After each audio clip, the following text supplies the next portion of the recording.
I'm going to stay in the SEC as well. I'm going to go in the ACC with Florida State, Dustin Hopkins. He's hitting about 80% of his field goals this year. Long of 52, has a very strong leg. He has twice as many touchbacks as any other kicker in the country. He's kicking a touchback over 50% of the time on his kickoffs. That's a great weapon to have on special teams, and he's also accurate, hitting 80% of his field goals. He might have the strongest leg in the country. Now, the last thing we'll pick, head coach. If you had a fantasy college football team and you could pick any head coach in college football, who would you pick? I'm going to go with Kirk Ferentz. I had to give Iowa some love. First of all, Kirk Ferentz has won 2 Big Ten titles at Iowa. He's been at 2 BCS Bowls. He had a rough start at Iowa, but he built this program into what is now a national title contender. At least it was last year. And this year, it's a BCS contender.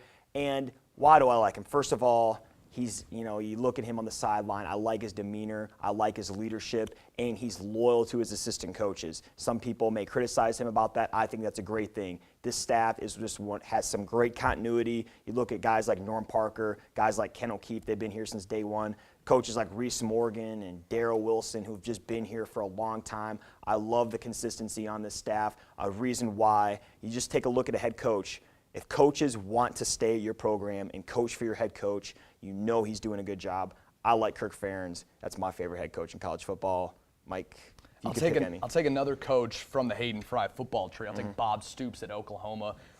The amount of things that he's done in Oklahoma is just unbelievable. Oklahoma had a very mediocre stretch in the 90s. Bob Stoops came there in the late 90s, brought back Oklahoma to the forefront of college football every year consistently, barring injuries or crazy issues like last year with Sam Bradford. This Oklahoma team is in the hunt for the national championship every year. I think Bob Stoops, still kind of young, could become one of the best coaches in college football history with what he's done at Oklahoma. I like Mr. Stoops.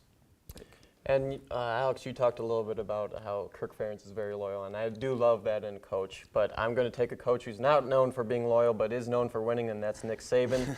He's won at Toledo, he's won at Michigan State, he's won at LSU, he won at Alabama. He didn't have so much success in the pros, but as a college coach, he's the only coach in the poll era who's won a national championship with more than one team. Winning it with LSU, I believe, in 2003, and winning it with Alabama last year. He might win it this year again at Alabama. Who knows how long he'll stay at Alabama, because he does like to move around quite a bit, but he wins wherever he goes. And if I have a team for 1 year, I think I'm going to take Nick Saban. Let's now pick some games this weekend. Interesting slate of games in the Big Ten. Let's go to Madison first as Minnesota takes on number 20 Wisconsin. Minnesota's defense has allowed over 30 points a game against great opponents like Middle Tennessee, South Dakota, and Northern Illinois. That merits them 94th in college football in that statistical category. Wisconsin is going to be a little angry after what happened to East Lansing last week. I like Wisconsin big in Camp Randall. Jake, who do you take? I'm also going to take Wisconsin. They have the best O-line in the Big Ten. I said they have the best O-line in the country. And I think they're going to have a heyday with Minnesota's defense. Tim Brewster, his days are numbered at Minnesota. He might have one last hurrah, but I don't see it here. I think Wisconsin is just way too good, way too talented for Minnesota. I think Bulimia is a much better coach than Brewster. Wisconsin's going to win. Does Brewster survive the season, Mike? I keep saying, if he keeps losing, will he make it through the season? I think based on what we're looking at now, he probably will make it through the rest of the season, even if they lose every game. The Gophers have not won in Madison since 1993. Wisconsin's won 13 of 15 in this series. I like Wisconsin to win big. The point spread is 21.5. I like the Badgers to cover. I think James White has a big day. John Clay still battling some left knee, left ankle injury problems. He can run the ball well. Had a huge game last year against Minnesota, but I like James White to have a big game behind that offensive line at Wisconsin. Minnesota's given up 153 points this season. That's the most in the Big Ten. I don't see any changes coming this week on the road in a tough environment at Camp Randall. Number 17, Michigan State travels to Ann Arbor to take on number 18, Michigan. Finally, Michigan will face a legitimate defense. Mike, does Michigan get the win, or does Michigan State make it 3 in a row versus Michigan? Greg Jones shows the country that Denard Robinson is not as good against great defenses. I like Michigan State to win this game, to win their 3rd game in a row in this series. Le'Veon Bell and Edwin Baker at Michigan State have combined for 1,007 yards rushing and 12 TD runs this season. I think Michigan State, with their balance, the wide receivers, and running the football, Kirk Cousins at quarterback, gets the job done because they possess the football and they won't make the same mistakes that Indiana did last week. If you look at last week, Indiana-Michigan, Indiana possessed the ball much longer than Michigan. Michigan was able to get big plays and score because Denard Robinson is a phenomenal player, but I think Michigan State is much better than Indiana defensively. So I like the Spartans to win this game close in Ann Arbor. So do you think Michigan State's going to expose Denard Robinson a little bit? You think he's not going to live up to the hype? Or? I think he's not going to put up 500 yards of offense by himself. Oh, yeah. I'm not going to say he's going to get 500 yards either, but he is for real. He's going to get his yards. But what else is real is Michigan's defensive problems. They actually rank last in the Big Ten in total defense after we just ragged on Minnesota for how bad their defense was. But Michigan has real defensive problems. Denard Robinson is going to get his yards, but that doesn't always mean points. I like Michigan State in this game. Alex and I both said before the season that Michigan State is a real sleeper in the Big Ten. They've impressed so far. They were very impressive against Wisconsin last week, and I think they go into Ann Arbor and pull out a big win. I'm also going to go with Michigan State. If you want to know why, take your remote control, hit the rewind on the DVR button, and just listen to what they said because they hit it right on the head. Number 10, Utah travels to Ames to take on Iowa State. Iowa State coming off a big win where they scored 28 points in the fourth quarter versus Texas Tech, only the second time that they've ever beaten Texas Tech in school history. Jake, do they keep the momentum going? Well, they did have a very impressive week last week, scoring 52 points. However, they still rank last in the Big 12 in total offense, and that's even behind Kansas team, who managed to score 3 points against North Dakota State. ISU, they have a very difficult schedule. Utah comes in as a top 10 team.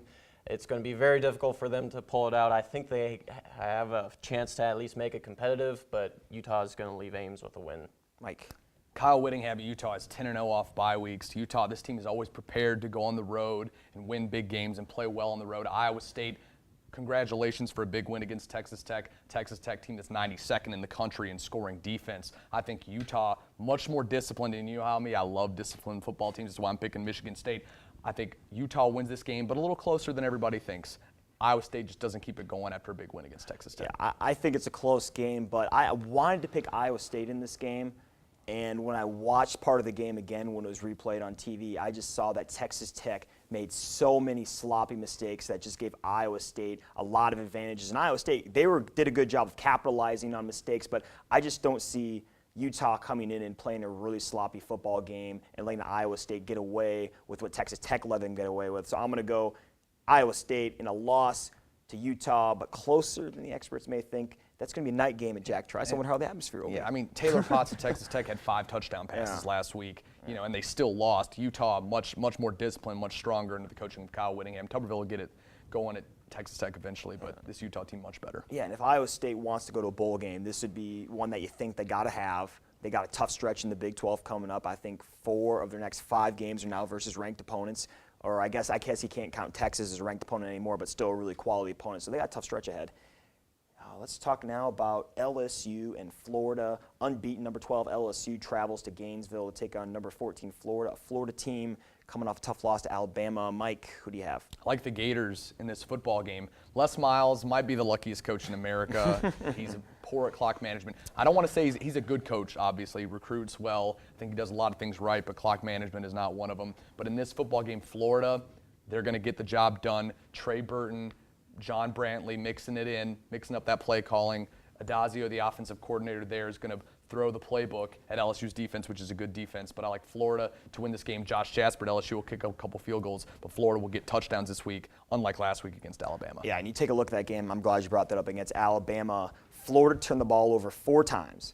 They're 1-4 in the red zone, and they're 2 for 3 inside the 10-yard line and turned the ball over. So they only got it converted once while they were inside the 10-yard line. Not very good. I think they do that this week. They actually outgained Alabama, but were unable to put a lot of points on the board. I mean, Jake, LSU, do you have any faith in them? In LSU, I do not have a whole lot of faith. They have played a pretty difficult schedule so far, playing only BCS conference teams. But Florida last week, they did outgain Alabama. They do have a lot of talent on their squad. They have a very talented defense. In fact, they rank towards the top of the SEC in defense. Both teams are really struggling on offense, but I think John Bradley is going to get it together. He's a very talented quarterback. They're going to figure it out. They were able to move the ball against a very good Alabama defense. If they don't beat themselves, they put up a lot more points on the board. I think Florida's going to win this game at home and knock off LSU. Mark Ingram only 47 yards on the ground last week versus this Florida defense. And Florida's secondary has had twice as many picks as they have allowed touchdowns. So I think this Florida defense, urgency redemption, double-digit win for Florida at home versus LSU this weekend. Pitt at Notre Dame, and Mr. Rabin and I will be traveling to South Bend for this game, so we're going to cover it here. I like Notre Dame in this game. Last week, Notre Dame came out and scored 21 points in the first 12 minutes and 41 seconds in a rout of Boston College in Chestnut Hill. They won 31-13. Chris threw for over 200 yards, had 2 touchdowns. They're 2-3, but if you take a look at Notre Dame, they're this close to being 4-1.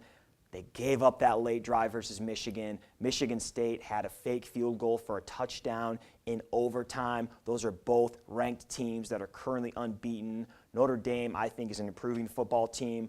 Pitt looked pitiful versus Miami. They lost 31-3 at home. Pittsburgh had as many turnovers as they had points. 3 turnovers, 3 points.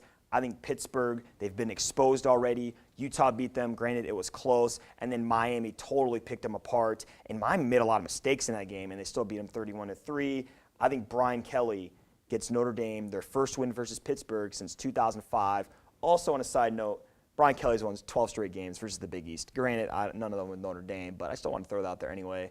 Mike, who do you like in this one? I like Notre Dame as well, Alex. Ray Graham last week at Pittsburgh ran for 277 yards. It was against Florida International, but nonetheless a big performance, and he's looked much better than Dion Lewis this season, the young sophomore. So it's interesting, Pitt, these young running backs stepping up. But I think Notre Dame wins this game, like Jake talked about. Kyle Rudolph and Michael Floyd are going to provide a lot of matchup problems. Jonathan Baldwin has not been able to get the ball from Tino Sinceri at Pittsburgh, the quarterback. I think Notre Dame finds a way to get a big win this year, going away by 10 to 14 points in the fourth quarter. Jake.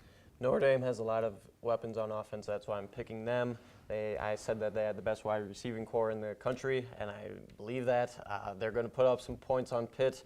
The Pitt and the entire Big East have really been a bit disappointment this year. There are no Big East teams in the top 25 currently, which is pretty incredible to think about when you're talking about a BCS conference. Notre Dame's going to win this game going away, actually. For Mike Rabin and Jake Burgers, I'm Alex Salzma. Good night, and go Hawks.